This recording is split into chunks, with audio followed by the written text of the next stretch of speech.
పుణ్యక్షేత్రమైన దేవస్థానంలోని గతంలో చూసినట్లయితే జగన్మోహన్ రెడ్డి హయాంలోని ఈ పరకమణలో 120 కోట్ల దొంగతనం జరిగింది. కానీ దొంగలు దొరికినా సరే జగన్మోహన్ రెడ్డి వాళ్ళని సమర్థించుకొని వచ్చాడు. ఇది ఎంతవరకు కరెక్ట్ అంటారు సార్? గత ప్రభుత్వం చేసిన అక్రమాలు అన్ని ఒక్కొక్కటి బయటగా వస్తున్నాయి. అంతేకాకుండా వాళ్ళ తండ్రి గారు ఏదైతే తప్పు చేశారో అంతకు 10 రెట్లు ఈ జగన్మోహన్ రెడ్డి గారు వాళ్ళ ప్రభుత్వ అధికారులతో మొత్తం అందరూ కలిపి 100 కోట్లు దోచుకోవడానికి, అలాగే మన అంతర్వేది రథాన్ని తగలబెట్టారు ఫస్ట్ స్టార్టింగ్. తర్వాత రామతీర్థంలో రాముడి తలకాయ తీసేయడానికి రెడీ అయిపోయారు. అంతేకాకుండా హిందూ దేవాలయం మన ప్రపంచంలోనే అత్యధిక ధనం ఉన్న దేవాలయంలో దోచుకోవడానికి రెడీ అయ్యి ఆల్రెడీ అందువల్ల చేసి 151 టికెట్లు వచ్చిన ఒక సీఎం 11 సీట్లకే పరిమితం అయిపోయాడంటే ఎంత దారుణమైన దౌర్భాగ్యమైన సరే పరిస్థితుల్లో ఉన్నారో ఆయన అర్థం చేసుకోవాలి. ఇంకోటి ఏంటంటే పరకమణలో 150 కోట్లు దోచుకొని చిన్న దొంగతనం అనేసి, అంటే ఈ రోజుల్లో రోడ్డు మీద పక్కన 100 రూపాయలు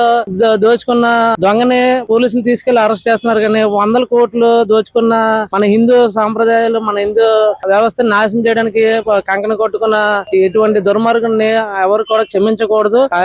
దీనికోసం మొత్తం ప్రతి ఒక్క హిందువు కూడా నడుం బిగించి ఇటువంటి కార్యక్రమాలు, అటువంటి దుర్మార్గాన్ని రాష్ట్రం నుంచే వెళ్ళగొట్టాలని నేను మనస్ఫూర్తిగా కోరుకుంటున్నాను.